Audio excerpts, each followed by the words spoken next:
Hello, welcome to Kush News, the newscast of the African diaspora.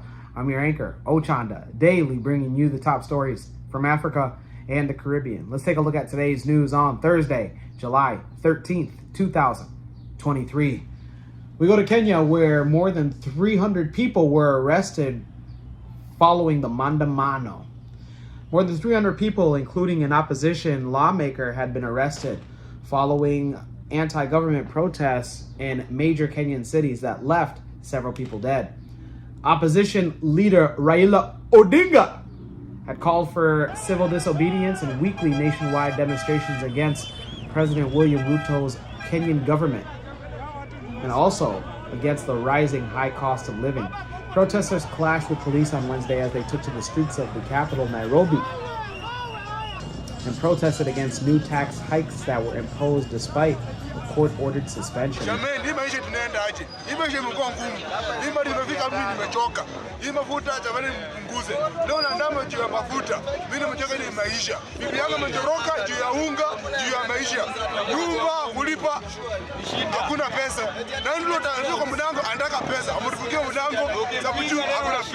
Destruction of infrastructure. He also said that 312 people who directly or indirectly planned and orchestrated or financed the protests had been arrested and would be charged, including an MP known as Minister of Parliament. Ruto's government has insisted that 200 billion shillings, translating to $1.4 billion per year, the taxes will raise are essential to covering the country's costs, but the opposition asserts that the tax hikes will only exacerbate the hardships faced by Kenyans who are already struggling with the skyrocketing prices of basic commodities, including food. Raila Odinga, who lost to Ruto in last year's election, had pledged to keep up the street action until the cost of living pressures come down. 6 people lost their lives when police opened fire on demonstrators in the towns of Longolongo, Kitengela, and on Nairobi's outskirts. 2 others were also killed in Migori and Busia in western Kenya.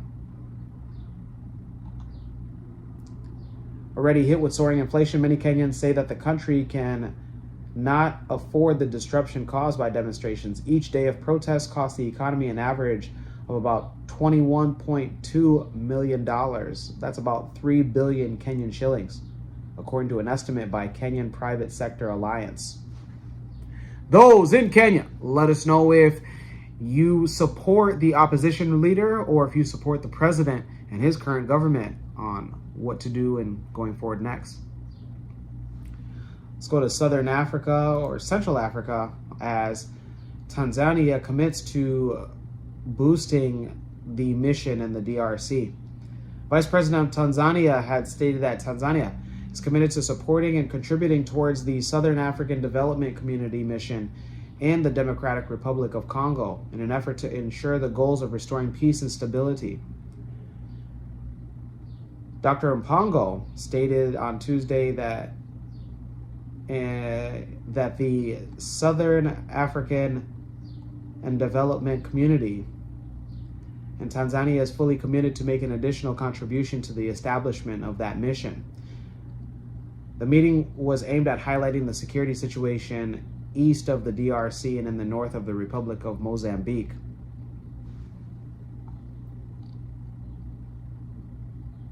In May this year, Tanzania's President Samia took part in the mission, and which reached a consensus to provide unwavering support in the fight against armed groups in the eastern DRC. The support is envisioned to pave a way for sustainable peace, security, and prosperity for people of the country and the region as a whole. Those in Tanzania, let us know on how you feel about the government supporting its mission in the Democratic Republic of Congo. Now let's stay in the East African region and also Tanzania and go to Zanzibar, where men will violate the law if they wear braids. Days after authorities in Zanzibar said that men are banned from braiding their hair on the island, the Minister of Information, Youth, Culture, and Sports apologized for the confusion. And he said that the 2015 law being enforced is only meant for men of Zanzibari nationality, not those from outside the islands. Men face a fine of more than $400 and 6 months in jail, or both if they break this law. The executive secretary for the Council of Arts, Film, and Culture said that we find it dangerous to our future generations, and this is one form of immorality in Zanzibar. It is a culture in which what is adopted from outside of Zanzibar. The government denies that the ban is linked to their crackdown in classrooms on Western culture, but the education minister justified the ban by using the same wording, that immoral content that violates the country's cultural norms, morals, and good practices. Those in Zanzibar, let us know how you feel, and those outside of Zanzibar, just know that when you're wearing braids and you look like the locals of Zanzibar, you might be questioned. Let's go to the Caribbean and end it there. And let's go to Grenada, where a lawyer files a motion to remove flogging from the law books. Attorney Jerry Edwin has filed a motion in the High Court in Grenada to remove flogging as a penalty for people who are convicted for offenses. The criminal lawyer stated, Grenada is the only jurisdiction in the Western Hemisphere with this kind of law in the books. Grenada is very unadmirable company. I want to completely look at this law from our books. So my motion is aimed to amend the criminal law to remove flogging as a punishment. Magistrates here that were flogging men just for traffic infractions, that was sending people out to be flogged immediately, although the law says you have to wait 14 days. It's like the death penalty. Certain sentences you must wait before carrying out the sentence. A person who is flogged cannot appeal. Well, there were magistrates that didn't care. They take you right out of the courthouse to the police station, pull your pants down, and take the beating as an enslaved person. I would say that we are saying such a slavery era form of punishment in the era of reparative justice throughout the Atlantic world from persons whose ancestors were enslaved requires a rejection of the slave master's tool of punishment. To continue this punishment another single day is a travesty. In 2017, Edwin was the lone protester at an event on the former plantation where lives of slaves were reenacted as part of his activities in observing April as National Heritage Month in Grenada.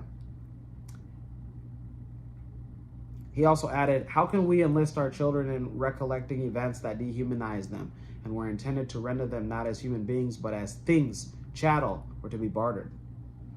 Those in Grenada, let us know on how you feel. Let us know if you support the criminal lawyer in abolishing flogging throughout the island. When we come back, we'll have today's African proverb of the day. Don't go anywhere. What's going on? I'm MC Cadero, and I'm here at a graduation party. Double graduation party that I was booked for. That's right, you can also book me with 15 years experience. It's www.mccadero.com. See you soon. Welcome back. Let's take a look at today's African proverb of the day. And it comes to us from Lesotho. All right. What's going on? I wish I knew how to speak any languages in Lesotho. So any of our viewers in Lesotho, let me know. How do I greet when I'm in Lesotho? Because I have a feeling I'm going to be in Southern African region here pretty soon. And it reads, a fight between grasshoppers is a joy to the crow. Once again, a fight between grasshoppers is a joy to the crow. Lesotho proverb. Absolutely. When two brothers fight, it's the stranger that is enjoying that. So try to keep your fights private as much as possible and keep it out of public view if you need to fight. Otherwise, try to do the best thing with trying to avoid conflict between people who are of the same tribe or same family. Let me know your interpretation of today's African proverb of the day, as well as your thoughts, views, questions, comments, and concerns on the top stories. Don't forget to like, subscribe, hit that notification bell for today and any other time that we upload material. For Kush News on Kush Convos TV, I'm Ochanda. We'll see you soon.